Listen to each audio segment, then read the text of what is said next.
সাবি হযরত আলী রাদিয়াল্লাহু তাআলা আনহু বললেন, সাবি গো, মা ফাতেমা জোহরা রাদিয়াল্লাহু তাআলা আনহা সুন্দরভাবে বাবা গোসল করেছেন। এত সুন্দরভাবে গোসল জীবনে কোনোদিন করে নাই। সুন্দরভাবে হযরত ইমাম হাসান হুসাইন রাদিয়াল্লাহু তাআলা আনহুকে গোসল করিয়ে দিয়েছে, চোখে সুরমা দিয়েছে, মাথার কেশ চুল আঁচড়ে দিয়েছে, সুন্দরভাবে জামা বস্ত্র পরিধান করিয়ে দিয়েছেন মা ফাতেমা জোহরা রাদিয়াল্লাহু তাআলা আনহা। এইবারে বাবা হযরত মা ফাতেমা জোহরা রাদিয়াল্লাহু তাআলা আনহা নিজের হাতে রুটি তৈরি করে এবং দুই ভাই হাসান হুসাইনকে খুব সুন্দরভাবে খাইয়ে দিলেন। হযরত ইমাম হাসান হুসাইন রাদিয়াল্লাহু তাআলা আনহু মায়ের যত্ন স্নেহ পেয়ে বাবা খুব খুশি। এদিকে মা ফাতেমা জোহরা রাদিয়াল্লাহু তাআলা আনহা যখন বাবা সুন্দরভাবে যখন গোসল করলেন, গোসল করার পর যখন সুন্দর বস্ত্র পরিধান করলেন, সাদা যখন শ্বেত বস্ত্র পরিধান করলেন, কাপড় পরলেন, এইদিকে হযরত মাওলা আলী বলে, বিবি ফাতেমা, হে আমার অর্ধাঙ্গিনী ফাতেমা গো, আজকে থেকে তোমাকে খুব সুন্দর লাগছে। আজকে বলো কি খবর, তোমাকে কেন এত সুন্দর দেখায়? বুকের কুপিড়ে কান্না আসে মা ফাতেমা বলে, আমার মাতা তাজ আলী গো, হে আমার স্বামী, হে আমার নেত্রা, দুটো কলেজের টুকরার আব্বা জান, হে আমার সন্তান, হে আমার সন্তান। মা ফাতেমা জোহরা রাদিয়াল্লাহু তাআলা আনহা বলেন, আমার সন্তান ইমাম হাসান হুসেনের আব্বা জান গো, আপনার একটা গুরুত্বপূর্ণ কথা বলবো, আপনি কাছে আসুন, কারণ এই কথাটা আমার ছোট সন্তান যেন শুনতে না পায়। মায়ের বিরহ, মায়ের কান্না, মায়ের মৃত্যু তারা আমার সন্তান সহ্য করতে পারবে না। বাবা আমাদের জোহরা রাদিয়াল্লাহু তাআলা বাবা সরে না মুশকিল কুসা স্বামীকে ডাকলেন, বলে, স্বামী গো, আপনি জানেন আমার আব্বা জান দোজাহানের বাদশা জবরি জগৎ থেকে পরজগতে গিয়েছিলেন, আমাকে বলেছিলেন, বেটি ফাতেমা কান্না করো না, হে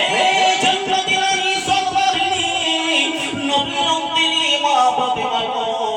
তুমি সারা বিশ্বের যত রমণী আছে, সারা বিশ্বের যত নারী আছে, সমস্ত নারী করে সরদারিনী, হে মা ফাতেমা গো, বেটি ফাতেমা,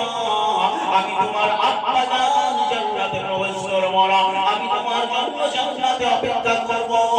বেটি ফাতেমা, তোমার জন্য আমি জান্নাতে অপেক্ষা করব। আজ থেকে 6 মাস পরে তুমি আমার সঙ্গে সর্বপ্রথম সাক্ষাৎ করবে। স্বামী গো, হযরত মা ফাতেমা জোহরা বলে, আমার স্বামী গো, আজকে সেই 6 মাস পূর্ণ হয়ে গিয়েছে, আপনি দয়া করে আমার হাসান হুসাইনকে মসজিদে নববীতে নিয়ে যান এবং নানা জানের রওজা জিয়ারত করান। এবং স্বামী গো, আরেকটা কথা আপনাকে বলতে চাই, মাগরিবের নামাজটা পড়ে এশার নামাজের পর আপনি বাড়ি আসবেন। যেরকম সুবহানাল্লাহ, আর বলি সুবহানাল্লাহ, যাতে লোক বুঝতে পারে যেখানে লোক আছে, জোরে বলি সুবহানাল্লাহ। এদিকে হযরত মাওলা আলী দুজন সন্তানকে নিয়ে চলে গেল, এদিকে মা ফাতেমা জোহরা রাদিয়াল্লাহু তাআলা আনহা হযরত আবু বকর সিদ্দিক রাদিয়াল্লাহু তাআলা আনহুর স্ত্রী হযরত আসমাকে বললেন, নানি, মা ফাতেমার সম্পর্কের নানি হয়, হে আমার নানি গো, হে আমার নানি, যে আমার জন্য পানি গরম করে রাখা হোক। মা ফাতেমা জোহরা বললেন, আমার জন্য সুন্দর আগরবাতি ধূপবান যত যথারীতি আমার কাছে রেখে দেওয়া হোক। কিন্তু মা ফাতেমা জোহরা রাদিয়াল্লাহু তাআলা আনহা কাউকে কিন্তু মৃত্যুর খবর বললেন না। এদিকে আপনার মা আয়েশা সিদ্দিকা রাদিয়াল্লাহু তাআলা আনহা, এদিকে হযরত আসমা রাদিয়াল্লাহু তাআলা আনহা দেখতে আসেন মা ফাতেমা জোহরা রাদিয়াল্লাহু তাআলা আনহা সুন্দরভাবে গোসল করলেন। এই সুন্দরভাবে গোসল করতে দেখে হযরত আসমা বলে, এত সুন্দর জীবনে আমি কোনোদিন ফাতেমাকে গোসল করতে দেখে নাই হযরত মা ফাতেমা জোহরা বলেন হে মওলানা সুবহানাল্লাহি আমি একটা কথা বলে দিচ্ছি আমি ঘরের মধ্যে প্রবেশ করব অনুগ্রহ করে দয়া করে আমার দরজায় কেউ যেন আঘাত করবেন না ওই সময় মা ফাতেমা জোহরা রাদিয়াল্লাহু তাআলা আনহা বললেন অটোমেটিক দরজা খুলে যাবে আমি আজকে সন্ধ্যার পর মৃত্যুবরণ করব আমার রূহ খানা যখন পর্য হয়ে যাবে আমার দেহ থেকে যখন রূহ খানা যখন আকাশে আল্লাহর নামে সাড়া দেবে আমার রূহ খানা যখন দেহ থেকে যখন চলে যাবে তখন ওই ঘরের দরজা কাউকে খুলতে হবে না আপনা আপনি আমার দরজা খুলে যাবে সুবহানাল্লাহ কিছুক্ষণ পর তারা অপেক্ষা করতে লাগলো তারা কান পেতে শুনে ফাতেমা জোহরা রাদিয়াল্লাহু তাআলা আনহা এদিকে দেখেন কলমা পড়ে আল্লাহর কাছে যেন বলে রব্বুল আলামিন আমার আব্বা জান নবীর উম্মতদের জন্য দোয়া করছে মা ফাতেমা সুবহানাল্লাহ চলে বলুন সুবহানাল্লাহ মা ফাতেমা জোহরা রাদিয়াল্লাহু তাআলা নিজের আব্বা জানের উম্মতের জন্য দোয়া করছে রব্বুল আলামিন আমার আব্বা জান নিজের উম্মতকে ভুলে নাই আমি চাই রব্বুল আলামিন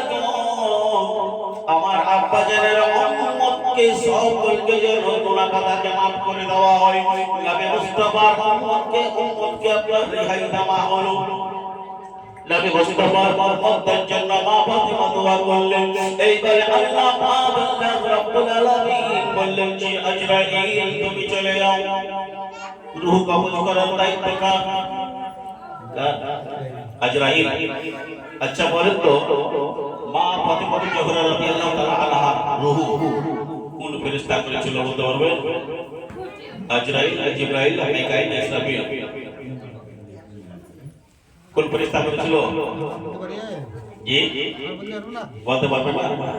এদিকে আল্লাহ পাক আল্লাহ রাব্বুল আলামিন বললেন জিবরিল হে আজরাইল তুমি চলে যাও তুমি তোমার কর্তব্য করো এদিকে যখন আজরাইল আলাইহিস সালাম যখন এসে মা ফাতেমা জোহরা রাদিয়াল্লাহু তাআলা আনহার কাছে আমার মা বোনেরা হে আমার যুবক ভাইরা আমার বাবাজিরা আমার মা বোনেরা ভালো করে কান পেতে শুনুন মা ফাতেমা জোহরা রাদিয়াল্লাহু তাআলা ঘরের মধ্যে রয়েছে দরজার কাছে এসে আপনার মালাকুল মউত যখন সালাম করে যখন দরজা ঠক করে মা ফাতেমা বলে মা তুমি কে তখন বলে আনা আজরাইল আমি হচ্ছি আজরাইল বলে কি জন্য এসেছো মা ফাতেমা বলছেন কি জন্য এসেছো বলে মা ফাতেমা গো আমার তো ডিউটি আছে একটাই রূহ কবজ করা বলে তোমার আল্লাহকে বলে দাও আমি আল্লাহর সামনে ডাইরেক্ট কথা বলতে চাই জোরে বলো সুবহানাল্লাহ জোরে বলো সুবহানাল্লাহ এদিকে আজরাইল আলাইহিস সালাম চলে গেল মা ফাতেমা জোহরা রাদিয়াল্লাহু তাআলা আনহা বলে রব্বুল আলামিন গো তুমি তো আমাকে বলেছো নামাজ পড়ার জন্য আমি কি জীবনে নামাজ পড়েছি নামাজ কি কাজা করেছি আল্লাহ পাক বললেন ফাতেমা তুমি তোমার আমার বান্দি ফাতেমা তোমার কোনদিন জীবনে নামাজ কাজা নাই বা ফাতেমা বলেন রব্বুল আলামিন গো আমার শরীয়তের পাবন্দি আমার কি কোনো ঘাটতি আছে নামাজ পড়া হচ্ছে ফরজ আমাকে নামাজ কাজা আছে হজ করা হচ্ছে ফরজ আমাকে হজ আছে হজ কি আমার কাজা আছে রোজা কি আমার কাজা আছে এক করে বললেন কোন জিনিস আমার কাজা আছে মা ফাতেমা জোহরা রাদিয়াল্লাহু তাআলা আনহা আল্লাহ পাক রব্বুল আলামিনকে বললেন বলো রব্বুল আলামিনকে আমার প্রভু আমি তোমার বান্দি কোন জিনিস আমার কমিয়েছে আমার কোন জিনিস কাজা আছে আল্লাহ পাক বললেন না তবে কোনো রকম কাজা নেই মা ফাতেমা জোহরা রাদিয়াল্লাহু তাআলা আনহা বলে রব্বুল আলামিন যখন থেকে আমার বিবাহ হয়েছে তখন থেকে আমার কোনো পরপুরুষ আমার চেহারা দেখে নাই তবে আমি চাই রব্বুল আলামিন গো তুমি নিজের কুদরতি হাত দিয়ে তুমি আমার রূহ কালা কবজ করো সুবহানাল্লাহ জোরে বল সুবহানাল্লাহ জোরে বল সুবহানাল্লাহ বাবা তোমাদের জোহরা রাদিয়াল্লাহু তাআলা আল্লাহ পাক বলেন রব্বুল আলামিন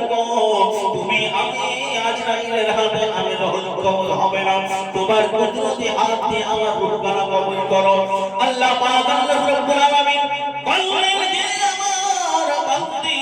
ফাতেমা, আমি তো আল্লাহ, আমি তো কারো রূহ কোনদিন কবজ করি না। মা ফাতেমা বলে আমি কোনদিন কোনো পরপুরুষকে দেখি নাই, অতএব আজরাইলের কাছে আমি রূহ দেব না। যখন রিকোয়েস্ট করতে লাগলো মা ফাতেমা যখন রাদিয়াল্লাহু তাআলা আনহা বাবা যখন বললেন রব্বুল আলামিন গো, তোমাকে নিজে হাতে করতে হবে, আমি তোমার বান্দি, আমি তোমার হতভাগা বান্দি, তোমার কাছে অনুরোধ করছি। আল্লাহ রব্বুল আলামিন বলেন আমার বান্দি ফাতেমা শোনো, তোমাকে রিকোয়েস্ট করতে হবে না, তুমি হচ্ছে আমার খাঁটি বান্দি, তুমি যেহেতু আমার দোস্ত, আমার মেহবুব, আমার মুতাল্লিল আলামিন, আমার দোস্ত, আমার মেহবুবের কন্যা ফাতেমা, তুমি হচ্ছে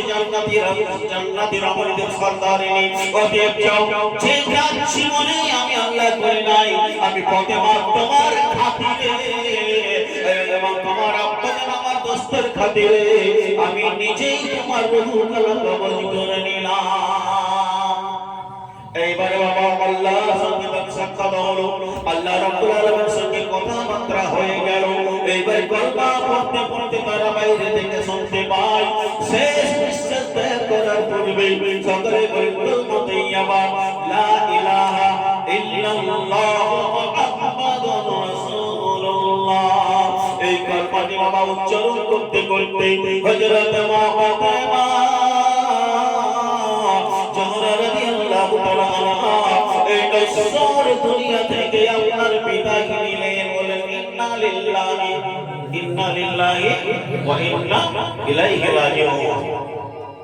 এইবারে বাবা মা ফাতেমা জোহরা রাদিয়াল্লাহু তাআলা আনহার ঘরে দরজায় যারা দাঁড়িয়ে ছিল তারা কিন্তু আর কোনো রকম ঘরের সারা শব্দ পায় না। যখন সারা শব্দ পেল যখন দেখলো অনেক দরজা খুলে গেল, সকলেই বুঝতে পারলো ঠিক মাগরিবের পর যে মা ফাতেমা জোহরা রাদিয়াল্লাহু তাআলা আনহা কাউকে গোসল দিতে হবে না, কাউকে আপনার কাপড় পরাতে হবে না, নিজে নিজে এই সব ব্যবস্থা মা ফাতেমা ঘরের মধ্যে করে রেখেছে। সুবহানাল্লাহ। এইদিকে বাবা ঈশার জামাত হয়ে গেল, ঈশার নামাজের পরে বাবা কিন্তু এইদিকে মা ফাতেমা জোহরা রাদিয়াল্লাহু তাআলা আনহা ওনার স্বামী হযরত আলীকে বলেছিলেন, স্বামী গো, আমি যখন ইন্তেকাল করব আমাকে রাত্রি বেলায় আপনি একাই গিয়ে আমাকে সমান্তর করবেন, আমাকে কবর দেবেন, আমাকে মাটি দাফন করা হবে। নবী মুস্তাফা রওজা মুবারক জান্নাতুল বাকির পাশে মা ফাতেমা জোহরা রাদিয়াল্লাহু তাআলা আনহা আমাদের ওয়াজে এদিকে আপনার মা ফাতেমা জোহরা রাদিয়াল্লাহু তাআলা মা ফাতেমা জোহরা রাদিয়াল্লাহু তাআলা আল্লাহর ডাকে সাড়া দিলেন, চলে গেলেন। এদিকে দুই ভাই আব্বার সঙ্গে হযরত ইমাম হাসান হুসাইন, বড় ভাই বলে হুসাইন, ভাই হুসাইন জানি না আমার কেন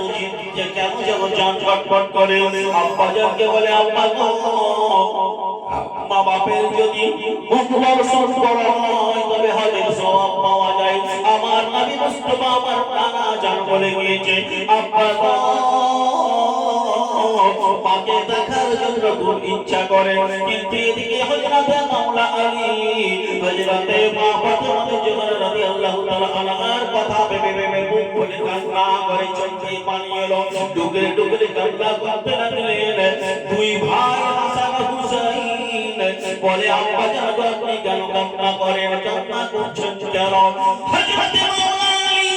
আর কান্না সহ্য করতে পারলেন না, আর জোরে জোরে কান্না চলে এলো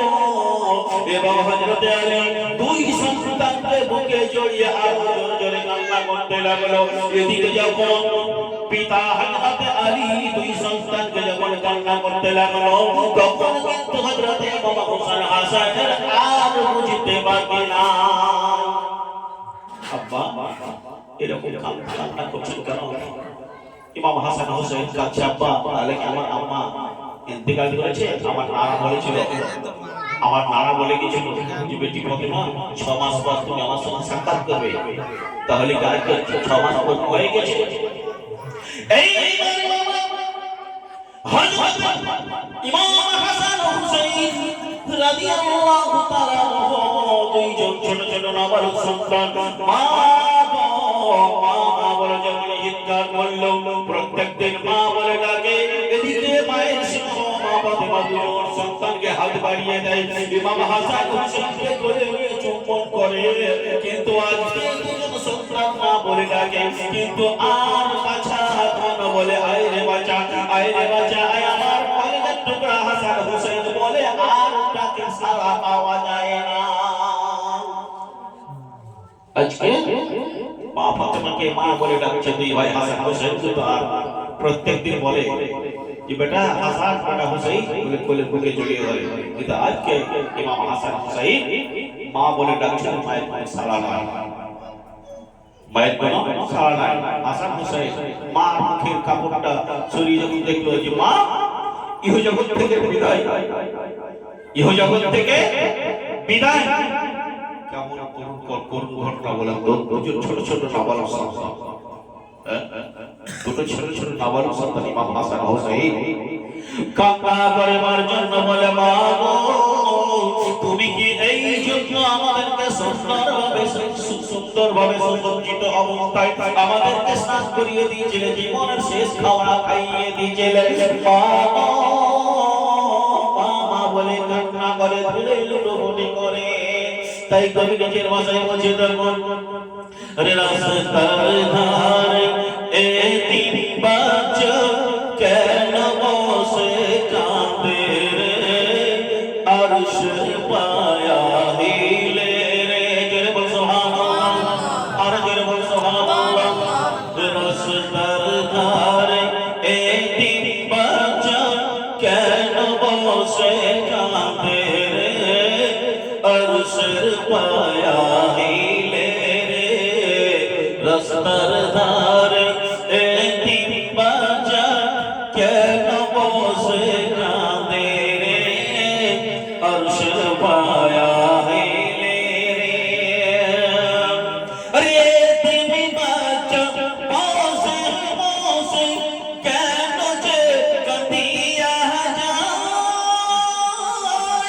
আর খোদা তাআলা তামাম পার তাদের ডেকে তাই তো কই, তামাম পার তাদের কই, তাড়াতাড়ি করে তোমরা, তাড়াতাড়ি করে তোমরা নাও না তোলে তোলে রে, আরশ